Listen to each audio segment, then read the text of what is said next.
Bismillahirrahmanirrahim. Alhamdulillah. Wassalatu wassalam ala Rasulillah wa ala alihi wa sahbihi wa man walah. Amma ba'd.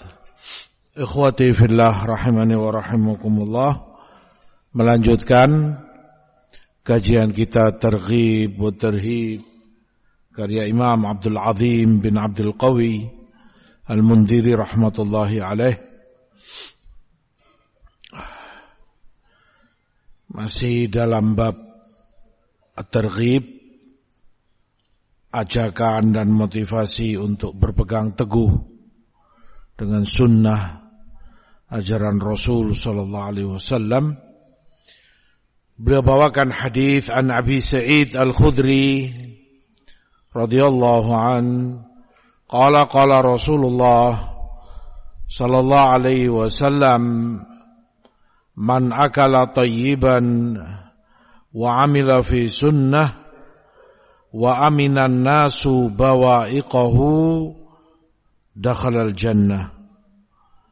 Qalu ya Rasulullah inna hadha fi ummatika al-yawm kathir. Qala wa sayakunu fi qaumin ba'di. Rawahu Ibn Abi Dunya fi kitab as-Samt wa ghairuh wal Hakim wal lafdhulah wa qala sahihul isnad. Dari Abu Sa'id Al-Khudri, Rasulullah SAW sebutkan, barang siapa yang makan makanan yang baik, yang halal, dan dia beramal dengan sunnahku, serta orang lain merasa aman dari gangguannya atau kejahatannya, maka dia pasti masuk surga. Para sahabat mengatakan, wahai Rasulullah, yang semacam itu di umatmu hari ini banyak seperti itu. Qala, Rasul katakan, wa sayakun fi qaumin ba'di, dan juga akan ada di umatku ini nanti sepeninggalku. Hadis diriwayatkan oleh Ibn Abi Dunya dalam Samt, juga Hakim, dan ini lafaz Hakim, dan beliau katakan sahih al-isnad. Wa an Ibni Abbas radhiyallahu ta'ala anhuma 'anil Nabi sallallahu alaihi wasallam qala man tamassaka bi sunnati 'inda fasadi ummati falahu ajru mi'ati syahid. Barang siapa yang berpegang teguh dengan sunnahku saat kerusakan umat terjadi, saat umat ini rusak, maka baginya pahala 100 orang syahid yang mati dalam peperangan, syuhada. Rawahul Baihaqi min riwayati Hasan bin Qutaibah wa rawahu Tabrani min hadits Abi Hurairah bi isnadin la ba'sa bih illa annahu qala falahu ajru syahid. Di lafaz hadits Abu Hurairah sedikit beda, baginya pahala seorang syahid. Lafaz Ibnu Abbas mi'atu syahid, 100 syahid. Wa anhu, juga dari Ibnu Abbas, anna Rasulullah SAW khataban nas fi hajjatil wada'. Rasul khutbah di hajjatul wada'. Qala, di antara yang beliau sampaikan, inna syaitan qad ya'isa an yu'bada bi ardikum. Syaitan pesimis, merasa enggak mungkin disembah di bumi kalian ini. Walakin radhiya an yuta'a fima siwa dzalik mimma tuhaqirun min a'malikum. Tapi dia cukup puas, ridho untuk kalian taati selain penyembahan kepadanya yaitu amalan-amalan yang kalian remehkan, kalian anggap itu sepele, merupakan godaan syaitan. Kalian anggap itu kecil, kalian anggap itu mudah, gampang. Fahdharu, maka hati-hatilah kalian. Inni qad taraktu fikum ma in i'tasamtum bihi falan tadhillu abada. Kitab Allah wa sunnata nabiyhi. Dan aku tinggalkan pada kalian dua perkara yang kalau kalian pegang teguhi, kalian tidak akan tersesat selama-lamanya. Kitab Allah dan sunnah nabinya. Rawahul Hakim wa qala sahihul isnad. Wahtajjal Bukhari bi Ikrimah. Wahtajja Muslim bi Abi Uwais. Walahu asal fi sahih. Ikrimah hujjah bagi Bukhari. Bukhari pakai riwayatnya. Abu Uwais hujjah bagi Imam Muslim, beliau ambil riwayatnya. Dan riwayat ini pun ma'ruf, ada asalnya, induk riwayat ini tersebutkan maknanya di Bukhari dan Muslim. Qala wa an Ibnu Mas'ud radhiyallahu an, qala al-iqtisad fi sunnah ahsan minal ijtihadi fil bid'ah. Kata Ibnu Mas'ud, sederhana, sedikit yang kamu amalkan tapi itu sunnah, di atas sunnah Nabi jauh lebih baik daripada ijtihad banyak yang kamu lakukan tapi itu dalam kebid'ahan, bukan dari sunnah. Rawahul Hakim mauqufan wa qala isnaduhu sahih ala syartihima. Demikian Hakim riwayatkan. Qala wa an Abi Ayyub Al-Ansari, juga dari hadis Abu Ayyub, qala kharaja alaina Rasulullah sallam wa huwa mar'ub sallallahu alaihi wasallam. Rasulullah keluar dalam keadaan beliau khawatir, ketakutan. Faqala, kemudian beliau sampaikan, wa ati'uni ma kuntu baina adhurikum. Tetap taati aku selama aku ada di tengah-tengah kalian. Wa alaikum bi kitabillah ahillu halalah harrimu haramah. Dan alaikum bi kitabillah, pegang teguh, pertahankan oleh kalian kitabullah, Al-Quran.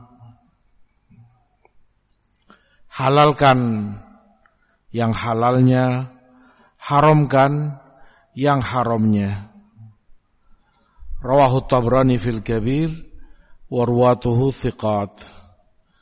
Wa an Abdullah bin Mas'ud qala inna hadzal Qur'an syafi'un musyaffa' man ittaba'ahu qadahu ilal jannah wa man tarakahu wa a'rada anhu au kalimatan nahwaha zujja fi qafahu ilan nar. Quran ini memberi syafaat bagi orangnya yang membacanya, tadabbur, memahaminya, mempelajari dan mengamalkannya, akan menjadi syafaat baginya dan musyaffa' dan diterima, dijadikan oleh Allah sebagai syafaat bagi orangnya. Maka yang mengikuti Quran akan dihantarkan oleh Quran itu ke dalam jannah.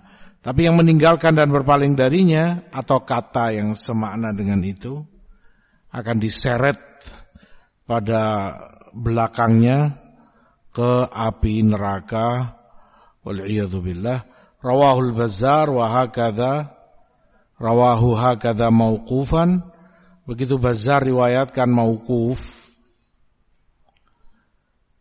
ala Ibnu Mas'ud, itu perkataan Ibnu Mas'ud, wa rawahu marfu'an min hadithi Jabir. Bazzar juga riwayatkan marfu' sampai ke Nabi, tapi dari hadis Jabir. Wa isnadul marfu' jayyid. Sanad Jabir yang marfu' kata Mundhiri jayyid. Beberapa hadis ini beliau bawakan dan beberapa yang setelahnya juga maknanya enggak jauh. Memberi semangat, dorongan bagi setiap muslim, muslimah untuk selalu bersama sunnah nabinya, mempelajari sunnah itu,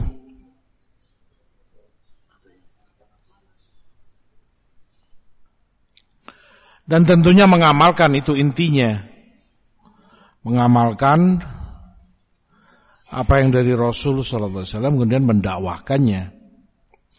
Hadis pertama, hadis Abu Sa'id, man akala thayyiban wa amila fi sunnah ila akhirih. Akala thayyiban artinya dia makan dari yang halal dan thayyib, yang baik, dari yang halal yang Allah berikan padanya, dan itu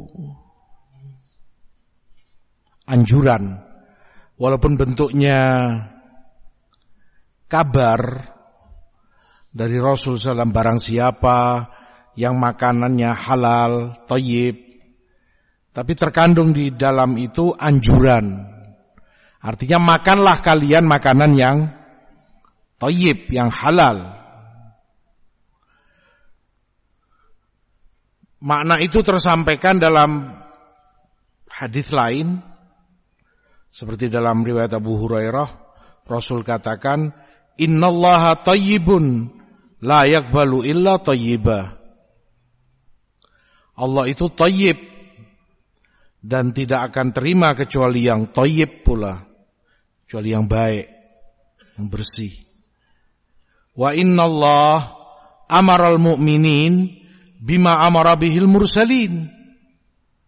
Dan Allah perintahkan mukminin seperti Allah perintahkan kepada mursalin, pada rasul-rasulnya alaihissalam. Perintah kepada para rasul itu pula perintah Allah kepada mukminin. Faqala ya ayyuhar rusul kulu minat thayyibat wa'malu salihah inni bima ta'maluna alim. Itu yang Allah katakan. Wahai para rasul, kulu minat thayyibat, makan yang halal oleh kalian, yang thayyib, dan beramallah saleh. Sungguh aku mengetahui segala yang kalian amalkan. Itu tertuju kepada para rasul, itu pula tertuju kepada umat ini, mukminin semua. Kulu minat thayyibat, makanlah yang halal itu.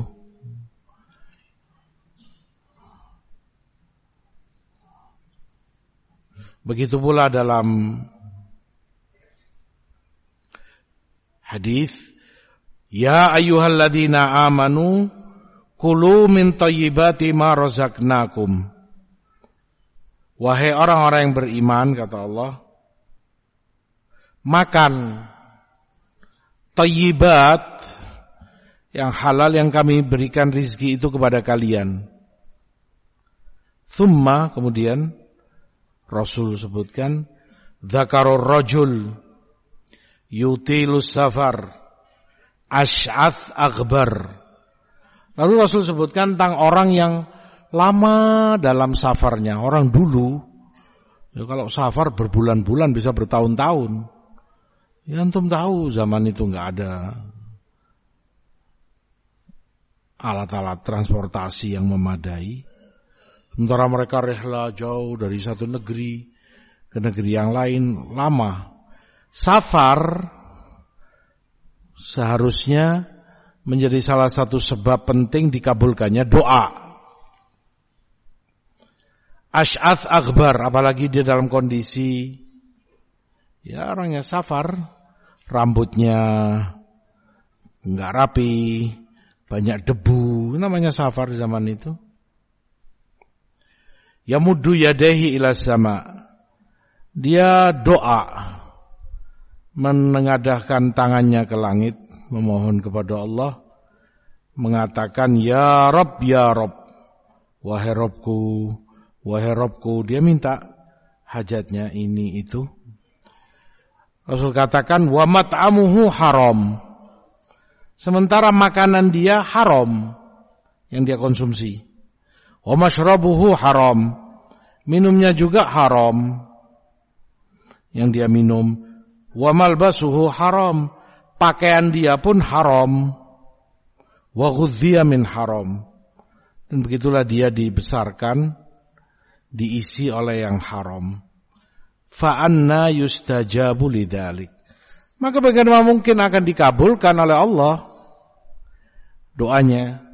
Artinya itu salah satu penghalang kuat dikabulkannya doa. Makanya salah satu syarat penting agar doamu dikabulkan adalah tatyib al-mat'am, tatyibul masyrab, tatyibul malbas. Kamu tayyibkan, kamu baikkan, kamu halalkan pasti yang kamu makan, kamu minum, kamu gunakan, pakaian. Karena itu sebab dikabulkannya doa. Lawannya ketika itu mat'amu haram, mashrabu haram, malbasu haram, menjadi penghalang doa itu dikabulkan. Hadits di Muslim juga Tirmidzi. Nah, kembali kepada hadis, makanya Rasul mengabarkan di dalam hadis Abu Sa'id, man akala thayyiban, yang makan makanan yang thayyib, karena itu penting, berpengaruh untuk dikabulkannya doamu, dan itu perintah Allah kepada mursalin dan kepada umat ini. Kulu minat thayyibat wa amalu salihah. Wa amila fi sunnah. Yang kedua, Rasulullah sebutkan dan dia beramal di dalam sunnah. Artinya amalan dia berusaha untuk sesuai dengan sunnah.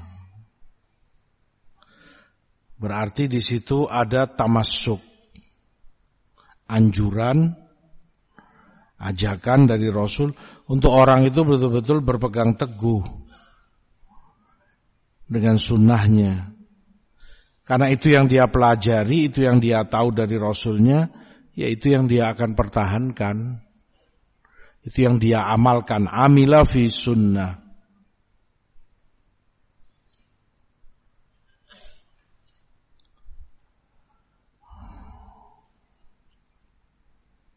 Di dalam hadis kata Imam At-Tibi rahimahullah, amila fi sunnah, sengaja dinakirohkan, fi sunnah, fi sunnatin, dinakirohkan yang semestinya itu letak lebih tepatnya ma'rifat.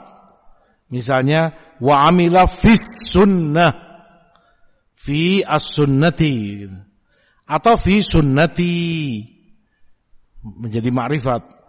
Tapi di sini disebutnya nakirah, fi sunnatin. Sengaja demikian karena yang diinginkan adalah istighraqul jins, untuk mencakup semua jenis amalan. Apapun itu yang kamu lakukan, mau itu bentuknya perkataan, ucapan, amal perbuatan, semuanya termasuk di dalam hadis ini.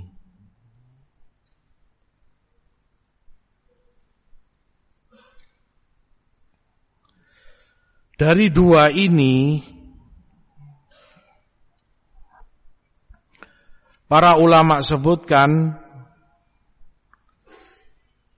makan makanan yang thayyib, yang halal, dan dia berusaha selalu berjuang agar selalu di dalam sunnah, itu akan mewariskan baginya amal saleh.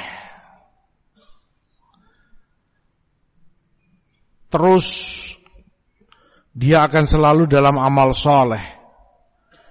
Seperti yang Allah katakan, kulu minat thayyibat wa'malu salihah.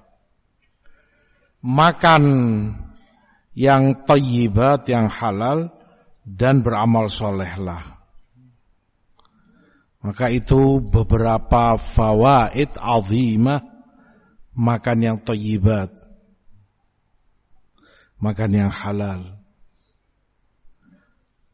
Termasuk sebab dengannya kamu diberi taufik untuk beramal soleh, istiqomah dalam amal solehmu. Asal kamu pastikan makanmu makanan halal. Selain tadi itu menjadi sebab dikabulkannya doa.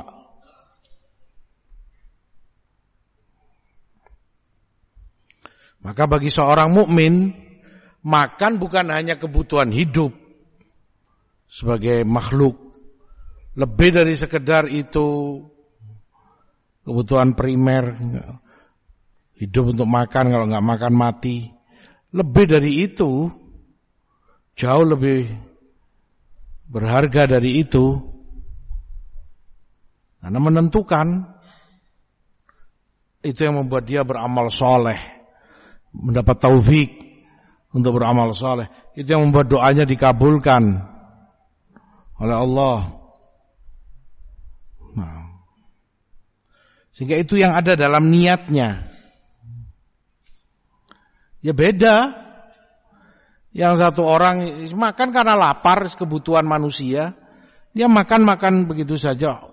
Kalaupun yang dia makan thayyibat, mungkin ikan, mungkin kambing atau apalah, korma, susu, madu, thayyibat yang dia makan. Tapi nggak ada niat ini. Ya dia nggak dapat apa-apa, cuman makanan yang dia kunyah, masuk perutnya, kenyang, selesai. Kan sayang.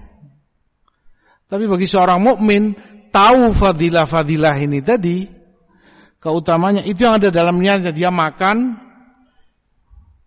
itu yang dalam niatnya, agar mendapat taufik, beramal soleh. Kulu minat thayyibat wa amalu salihah. Dia makan, niatnya agar doanya dikabulkan oleh Allah. Nah, ada itu dalam hatinya.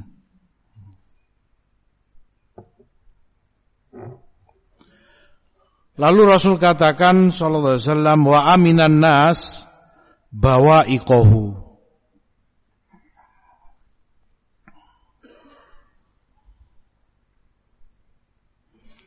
Dan orang merasa aman dari gangguannya atau dari kejahatannya.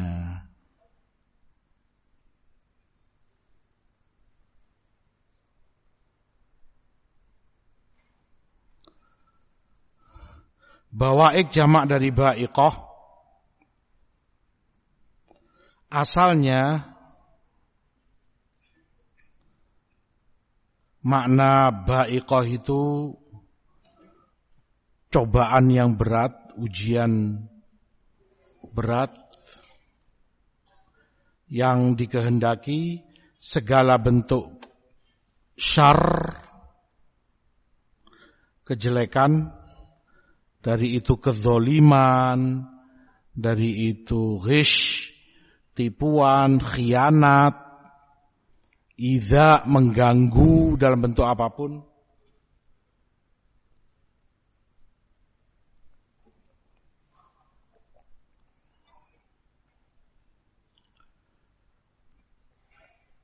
orang merasa aman dari semua itu pada dirinya.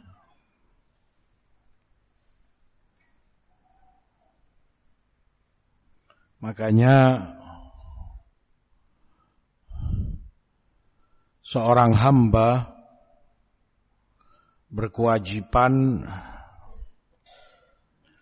untuk mawas diri bagaimana agar orang tidak terkena kejahatan dia.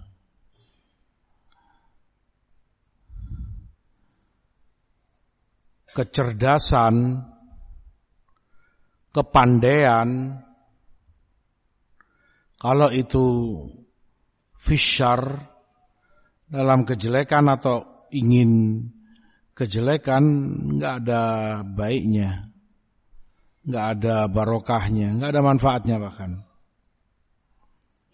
Pinter orangnya, jenius, cerdas, tapi na'udzubillah dalam kejelekan, teliti dan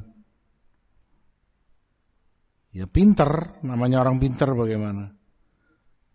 Bisa mengaitkan satu dengan yang lain, pinter membaca kondisi, bisa memprediksi, berarti ini kalau gitu fulan begini, sebab di tempat lain dia begini. Dahiyah, dia brilliance otaknya, tapi dalam kejelekan, na'udzubillah, apa gunanya? Kata Ibnu Hazm rahimahullahu ta'ala, hati-hatilah dirimu dari kecerdasan yang semacam itu. Karena dengan itu akan banyak orang yang justru berhati-hati terhadap dirimu. Orang akan takut tahu siapa kamu. Ini kalau urusan sama fulan bahaya, karena dia pinter orangnya, pinter dalam kejelekan. Tapi ada orang-orang tertentu yang punya entah itu kelebihan atau disebutnya kekurangan. Yang jelas tadi cermat, jeli. Kan semula itu sifat positif dan baik. Tapi kalau itu dalam fitnah, dalam kejelekan, na'udzubillah, jadi jeleknya. Ya, tadi itu jeli, hafal semua, ingat satu demi satu, tanggal, tempatnya semua dia hafal. Jadi kebablasan kepinterannya. Nasallallahu al-afiyah wassalamah. Orang merasa aman, sehingga enggak khawatir ketika berbicara dengan dia, ketika beramal, bermuamalah, karena orang tahu siapa kamu. Aman, enggak akan kemana-mana ini. Dan itulah salaf katakan hakikat ukhuwah.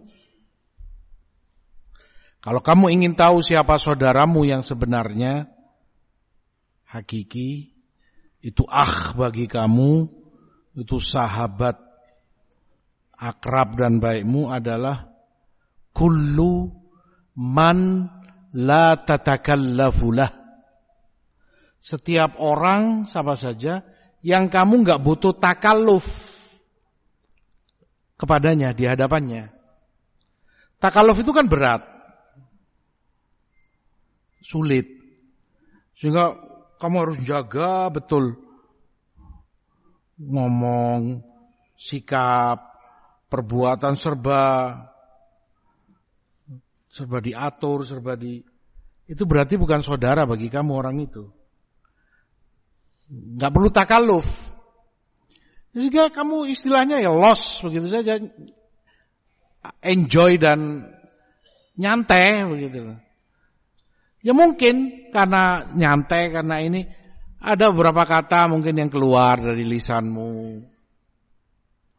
Namanya orang. Mungkin kamu berbuat sesuatu yang ya mungkin kurang layak, kurang ini. Tapi karena kamu tahu siapa orang ini, kamu merasa aman. Enggak akan kemudian aibmu ini dijadikan bahan oleh dia.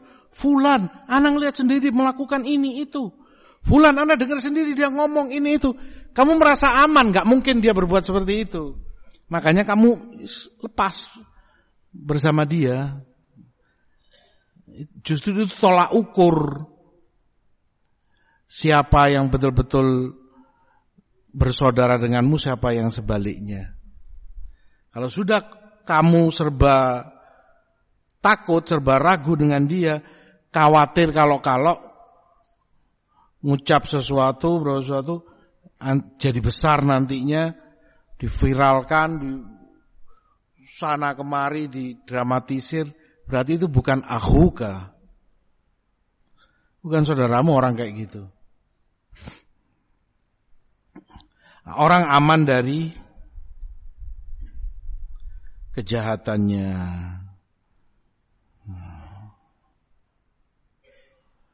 Dakhalal jannah. Maka surga yang akan dia masuki. Imma maknanya ma'as-sabiqin, awal-awal masuk surga. Nas'alullah min fadlih, bersama sabiqin. Atau yang dimaksud masuk jannah tanpa melalui proses azab sama sekali, bebas dari azab.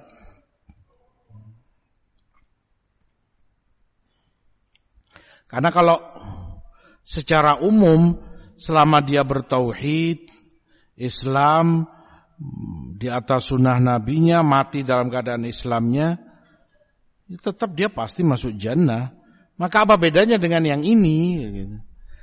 Itu tadi maknanya ulama tafsirkan.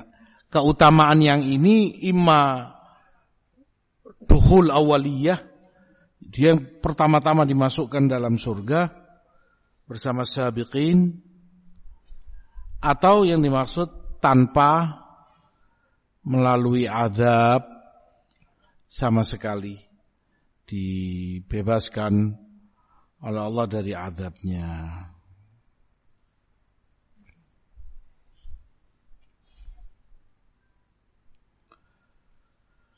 Qala inna hadha al-yawm kathir fi ummatika. Yang semacam itu banyak di umatmu sekarang ini, hari ini. Kata Turbishti rahimahullah, tampak ketika dia sampaikan ini itu mimbab tahdits bin ni'mah. Ya beliau menyampaikan itu dalam rangka menyampaikan bersyukur atas kenikmatan yang Allah berikan, sehingga banyak di zaman itu. Wa sayakunu fi qaumin ba'di. Tapi Rasul katakan akan muncul mereka, akan ada juga di generasi sepeninggalku nanti. Artinya itu tidak hanya di generasi pertama umat ini, tapi juga akan ada di umat-umat generasi berikutnya.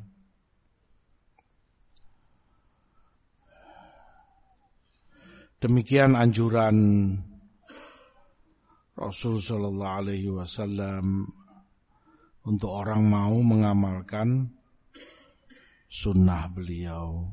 Itu fadilahnya, sebagian dari fadilahnya.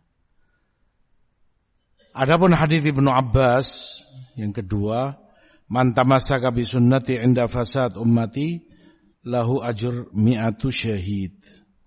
Yang mengamalkan berpegang teguh dengan sunnahku saat rusaknya umat ini, baginya pahala 100 syahid.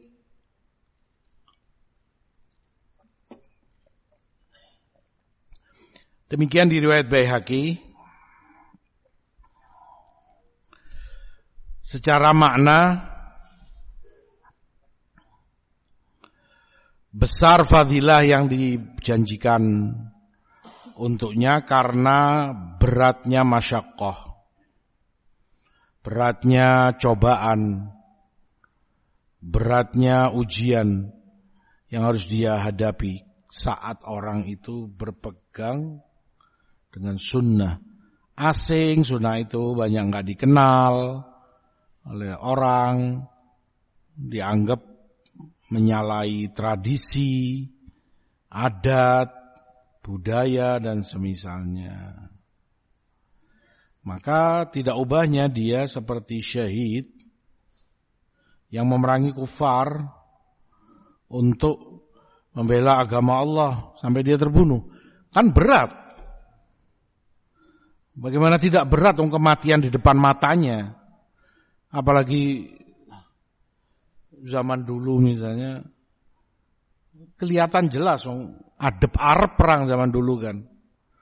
Sekarang kan mungkin orang duduk di sini perangnya di sono, tinggal pencet tombol rudal berangkat.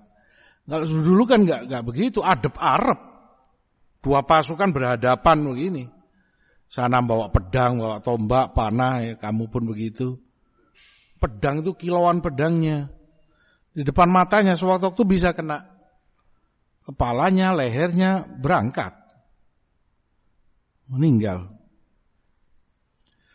Karenanya disebutkan syuhada salah satu yang diperkecualikan dari fitnatul qabr. Fitnah dalam kubur.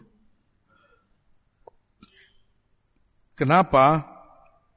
Disebutkan di riwayat, kafa bibariqati saif alaihi fitnah.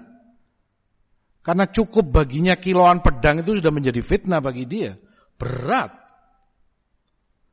Untuk kematian di depan mata, pedangnya lawan dihunus begini-begini. Dengan dia tetap bertabah, sabar untuk berperang membela agama Allah, itu ujian berat bagi dia. Luar biasa beratnya. Sehingga dikubur dicukupkan, sudah nggak perlu ditanya lagi. Nah, ala kulli hal, ini pun tidak kalah berat begitu. Yang mengamalkan sunnah dihujat kanan kiri depan belakang, dikucilkan, dikata-katai, radikal, keras dan seterusnya sudah. Indah fasadi ummati, ketika rusaknya umatku ini.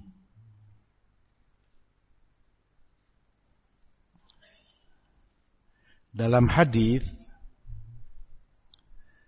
yang tersebutkan thulathi, fasad ummati, rusaknya umatku. Beliau tidak sebutkan dengan rubai atau thulathi mazid, boleh dikatakan ini atau itu. Misalnya tidak dikatakan inda ifsad ummati, walaupun itu makna yang juga dikehendaki karena mereka merusak yang di masa-masa belakangan ini, membuat kerusakan kan, merusak di muka bumi dengan maksiatnya, bid'ahnya, syiriknya. Kemaksiatan kan itu ifsad. Wala tufsidu fil ardi ba'da islahiha. Tapi yang dikatakan Rasul di sini fasad, dan itu lebih ablagh. Lebih mengenal, lebih dalam lagi, menunjukkan jangankan merusak atau sebelum mereka merusak, diri mereka sendiri sudah rusak. Fasad ummati. Mereka sendiri sudah hancur, bobrok. sebelum mereka ngerusak kepada yang lainnya. Sehingga karena rusak memang la yasdur minhum shalah. Enggak bisa diharapkan untuk keluar dari mereka itu kemaslahatan. Untuk kamu dapati kebaikan dari mereka, enggak bisa, sudah fasad. Itu sudah rusak. Maka tidak ada guna nasihat dan mau'izah kepada mereka. Sesuatu yang rusak akidahnya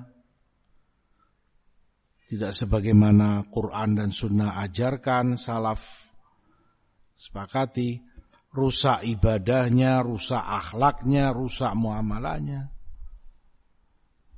Apa yang kamu harapkan? Kalau sudah rusak, sesuatu yang sudah rusak, busuk, apa yang kamu tunggu? Makanya seperti disebutkan ulama, innaka la tajni minasyauq al-inab. Kamu enggak akan bisa manen anggur dari duri. Duri kamu kan tahu tajam, lincip. Kamu mendekat, kena kamu sakit. Aduh, tajam, lancip kayak begitu. Bisa-bisa kamu berdarah atau paling tidaknya tergores. Ya hanya itu yang akan kamu dapati ketika itu duri.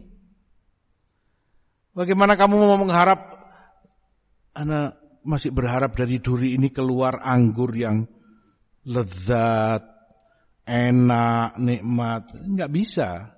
Apa yang kamu harap kebaikan darinya? Itu sudah rusak, sudah ibarat duri.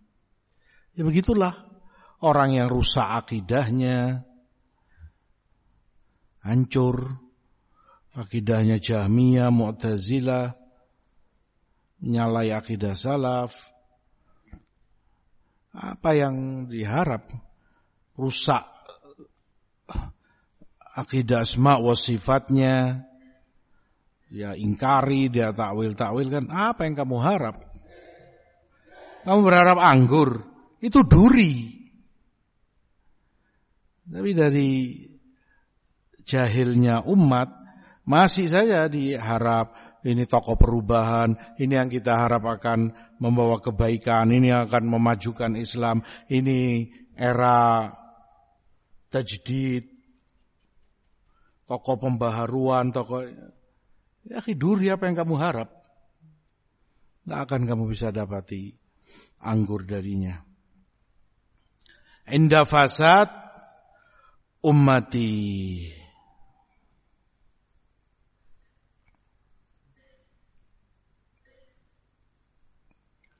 Ketika semakin banyak kerusakan itu, semakin banyak kebid'ahan bermunculan, fitnah di sana sini,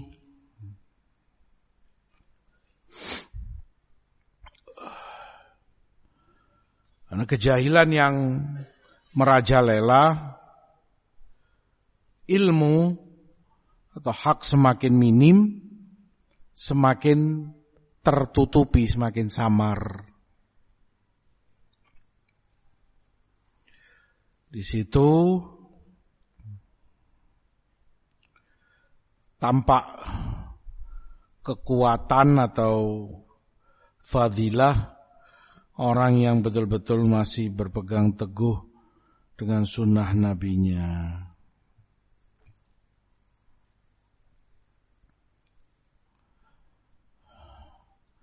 Di hadis Abu Dawud dan Tirmidzi, inna min waraikum ayyamas sabr. Nanti di belakang kalian ada masa-masa hari itu kesabaran diuji. As-sabru fihi mithlu qabdhin 'alal jamr. Di mana kesabaran di hari itu, di masa itu, seperti orang yang menggenggam bara api. Panas, api menganga, merah begitu. Siapa kuat genggam? Nyentuh aja panas, itu digenggam. Tapi mau nggak mau harus dia pegang terus.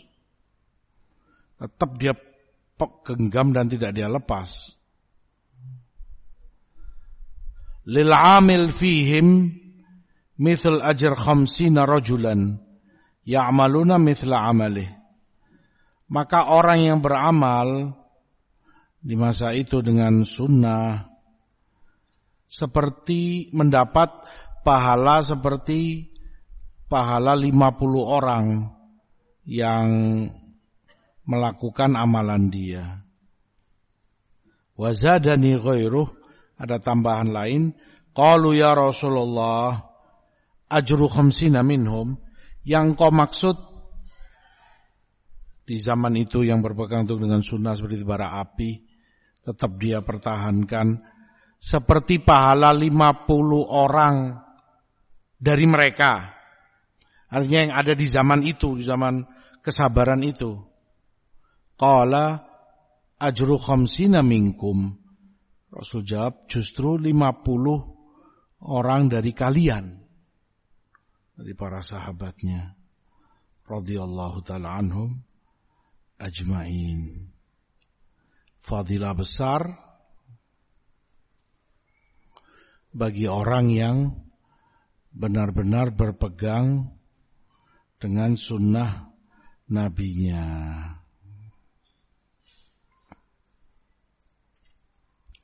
Demikian sunnah itu wajib dipelajari, diamalkan, dijaga muhafadzatan, dijaga agar tidak lepas darimu, tidak kamu langgar.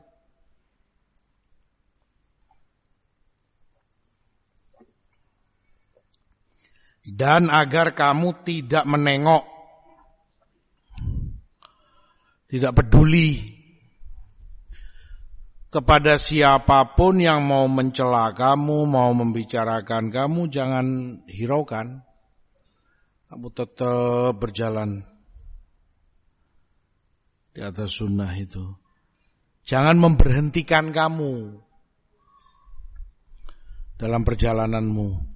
Karena fulan berkata ini, nanti fulan yang lain berkata itu, enggak usah kamu pedulikan.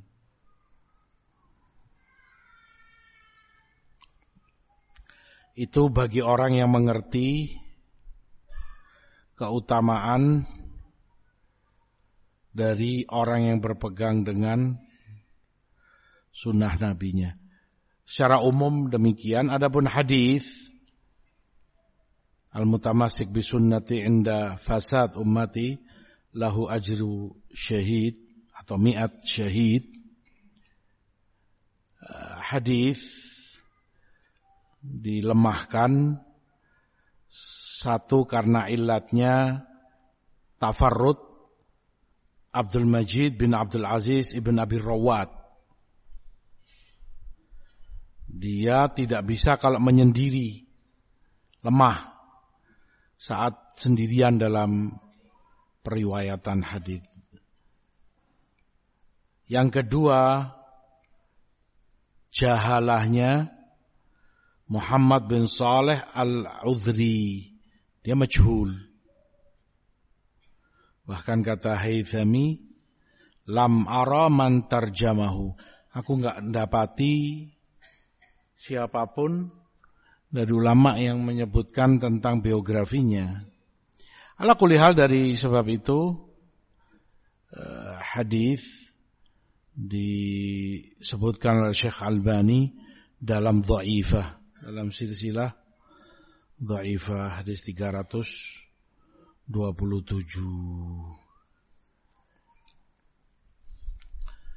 Di dalam hadis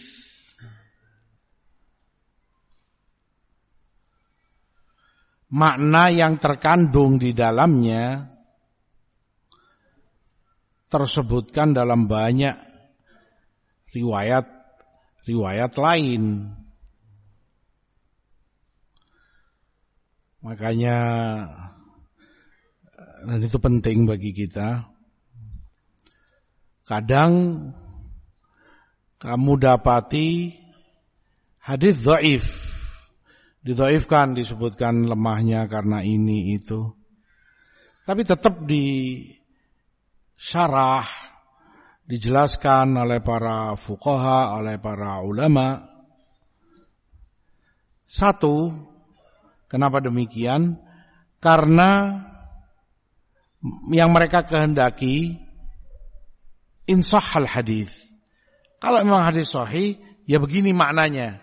Mereka sudah sebutkan, ini syarahnya. Yang kedua, ma'ruf adanya bahwa pensahihan, pendhaifan suatu hadis itu kan ijtihadi. Perkara ijtihad dari para ulama. Bisa beda alim yang satu dengan alim yang lain. Dan itu banyak sekali. Alim yang satu mendhaifkan, alim yang lain menghasankan atau mensahihkan. Ijtihad, orang bisa beda hukumnya.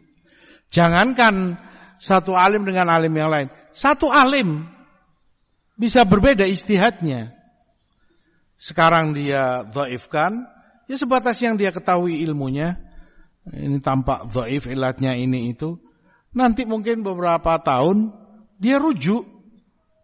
Setelah dia pelajari lagi, ada bukti lain, ada ini.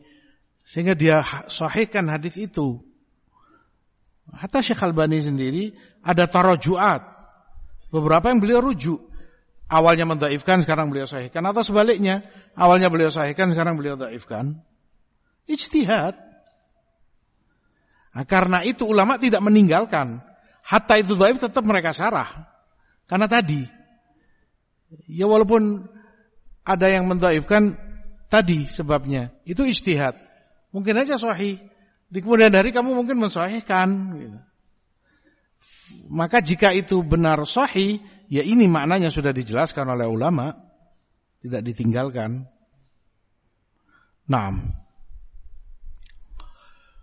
Dalam hadis Amr bin Auf,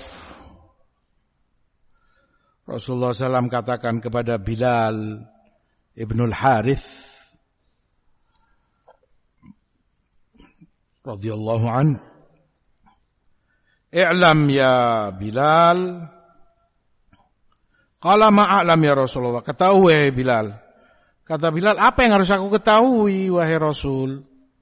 Qala i'lam anna man ahya sunnatan min sunnati umitat ba'di. Orang yang menghidupkan sunnahku yang telah dimatikan, lama ditinggal. Ya seperti dimatikan, orang udah gak ada yang ngamalkan. Kana lahu minal ajr mithlu man amila biha min ghairi an yanqus min ujurihim syai'a. Maka baginya pahala setiap orang yang mengamalkan sunnah itu tanpa terkurangi dari pahala mereka.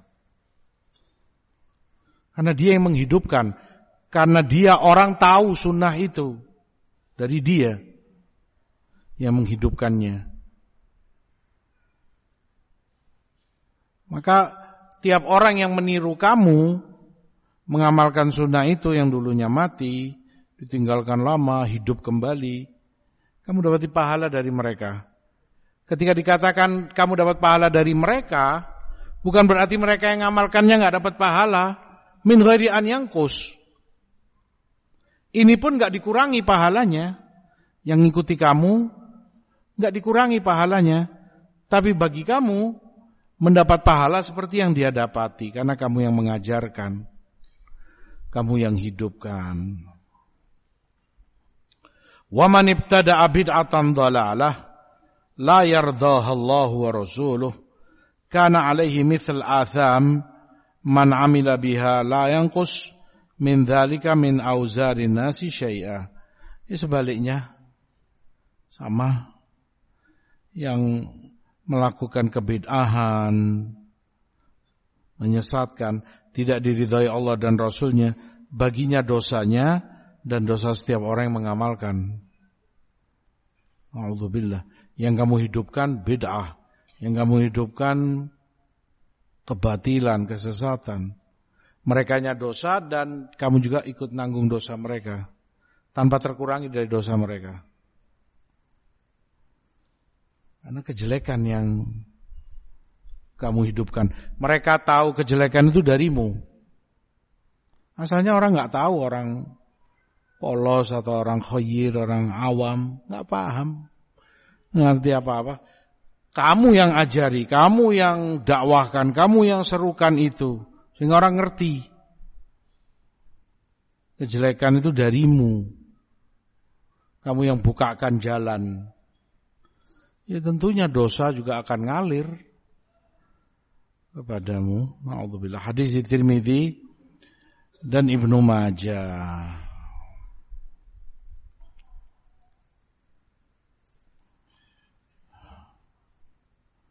Begitu pula di Tirmidzi dari Anas radhiyallahu an, man ahya sunnati faqad ahabbani.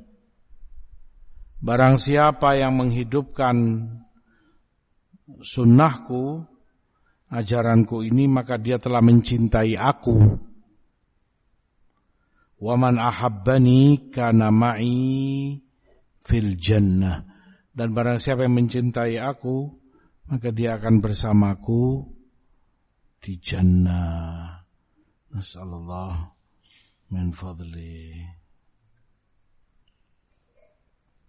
Makanya kata Umar bin Abdul Aziz rahimahullah, sanna Rasulullah sallam wa wulatul amr min ba'dihi sunanan.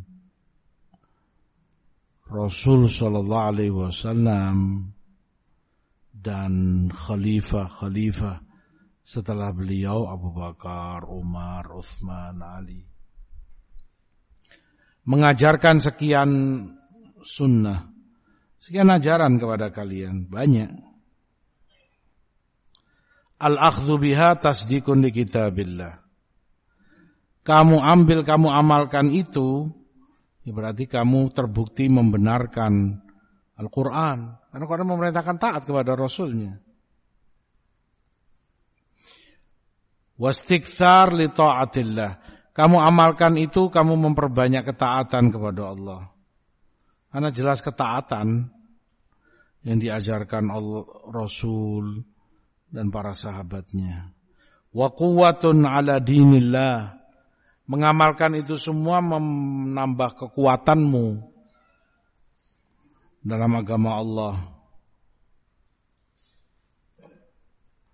Man ihtada biha fahuwa muhtadi. Kalau kamu jadikan itu pembimbing bagimu, ya kamu akan terbimbing dengan sunnah itu. Wa man istansara biha fahuwa mansur.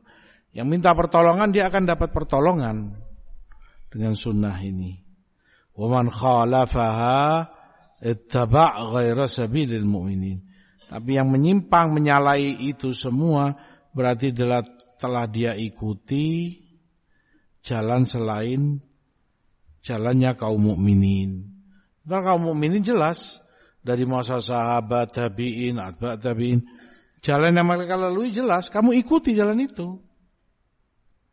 Hanya kalau kamu mengikuti selain jalan itu, seperti yang Allah ancam, wa yattabi' ghaira sabilil mu'minin, dia ikuti selain jalan mukminin. Nuwallihi ma tawalla wa nuslihi jahannam wa sa'at masira.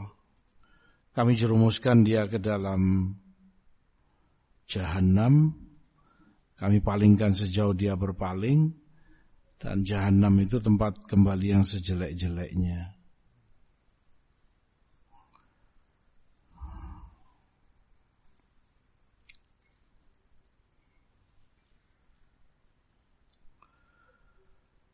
Itu beberapa riwayat yang termasuk makna yang serupa kata Imam Ibrahim An-Nakhai rahimahullah tabi'in, arsala Umar bin Al-Khattab ila Ibn Abbas. Umar kirim surat kepada Ibn Abbas. Qala, kata Umar, kaifa takhtalif hadhihi al-ummah wa kitabuha wahid wa nabiyuha wahid. Ibn Abbas, kaif umat ini bisa berselisih padahal kitabnya satu, Quran, nabinya juga satu, Muhammad sallallahu alaihi wasallam, kaif bisa berselisih? Wa qiblatuha wahidah. Bahkan kiblatnya juga sama. Satu. Qala Ibn Abbas, kata Ibn Abbas, ya Amirul Mu'minin, wahai Amirul Mu'minin, inna unzila alaina al-Qur'an faqara'nah wa 'alimna fi manazal. Kita turun Quran di zaman kita tahu. Kita baca, kita tahu maknanya, kapan itu turun, kepada siapa, apa kronologinya, asbabnya, kita tahu semua itu. Fayakun likulli qaum fihi ra'i. Fa idza kana lakum qaum fihi ra'i ikhtalafu. Fa idza ikhtalafu iktatalu. Tapi kemudian setiap orang, setiap kaum punya pendapatnya sendiri-sendiri. Bagi kami ini begini, oh enggak, bagi kami begini. Masing-masing punya metode, punya kaidah-kaidah sendiri yang dia jalani, dia pegangi. Kalau sudah seperti itu pasti mereka akan berselisih. Padahal kitabnya satu, nabinya satu, kiblatnya satu. Kalau mereka berselisih, sudah pasti mereka akan berperang. Saling membunuh, saling ini, naudzubillah. Akibat orang tidak berpegang dengan pegangan yang satu. Ketika berselisih, yang Allah perintahkan, kembalilah kepada Allah dan Rasulnya, kembali kepada Quran, kembalikan pada sunnah. Tapi ini enggak. Tiap firqah, tiap kaum punya ajaran, punya kaidah. Enggak boleh dilanggar kaidah-kaidah itu bagi mereka. Ayat, hadis harus dipaksa sesuai dengan kaidah-kaidah ini. Ini kelompok lain juga sama. Harus dibelokkan ke sana kemari sesuai dengan kaidah yang mereka buat. Ya, kapan mereka akan bersatu kalau seperti itu? Kata Ibn Abbas. Itu yang menyebabkan perselisihan. Enggak ada pegangan yang satu. Enggak ada rel yang sama. Ya enggak bisa, gimana? Ketika kebenaran itu dianggap tidak satu, selesai sudah. Game over. Kalau kebenaran itu satu, semua tahu dan sepakat, kan enak.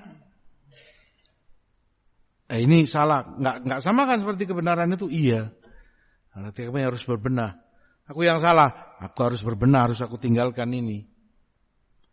Tapi iskalnya ketika, dan itu godaan syaitan paling besar, ketika digambarkan dan dipaksakan kebenaran itu banyak. Enggak hanya satu. Enggak hanya jangan kamu anggap dirimu yang paling benar sendiri, kamu yang paling semua salah. Relatif kebenaran itu. Kepala orang boleh sama hitam, tapi isinya bermacam-macam. Intinya kamu, aku, dia sama-sama ingin memperjuangkan Islam. Sama-sama mengikuti Quran dan Sunnah. Begitu bahasa mereka. Dengan cara ini, dengan cara itu, metode ini. Yang ini dalam perkara aqaid, yang ini dalam perkara takdir, yang ini masalah asma wa sifat, itu masalah iman, ini masalah firaq. Kalau seperti itu bagaimana mau disatukan? Ya nggak bisa. Makanya itu tipuan syaitan paling berbahaya, bahwa kebenaran itu relatif, nggak hanya satu. Bisa bahasa-bahasa mereka muter di situ. Kamu dengar? Biasanya kalau pakai logika mereka katakan 10 itu tidak hanya 5 ditambah 5. Kamu picik kalau seperti itu. Kan sama-sama 10 yang kita inginkan. 6 tambah 4 juga 10. 7 tambah 3 juga 10. 1 tambah 9 juga 10. Sama-sama 10. Kamu mungkin pakai 5 kali 5. Ini pakai 6 kali 4. Ini. Itu bahasa-bahasa mereka seperti itu. Munyer di situ. Inginnya jangan salahkan kelompok lain. Jangan salahkan akidah lain. Sama-sama Islam, sama-sama ini. Syaitan ada. Seperti yang Ibnu Abbas katakan. Berselisih akhirnya umat ini. Mereka punya kaidah sendiri, punya ini sendiri. Dan jauh bertentangan. Yang ini Ahlus Sunnah, sahabat, meyakini Allah punya tangan, punya wajah, sesuai keagungan kebesaran. Ini ngingkari, nggak ada. Allah nggak punya tangan, Allah nggak ada wajahnya. Bagaimana mau disatukan? Yang ini iman itu bisa bertambah, bisa berkurang. Nah ini enggak, iman tetap enggak bisa bertambah, enggak bisa berkurang. Bagaimana mau disatukan? Nah, kebenaran hanya satu. Famadha ba'dal haqqi illa dhalal. Setelah hak enggak ada lain kecuali kesesatan. Kebenaran hanya yang datang dari Allah dan Rasulnya. Hanya yang datang dari salaf, sahabat, tabi'in rahimahumullah. Antum persiapan salat insyaallah kita lanjut ba'da zuhur. Wallahu alam. Wassallallahu ala nabiyina Muhammad.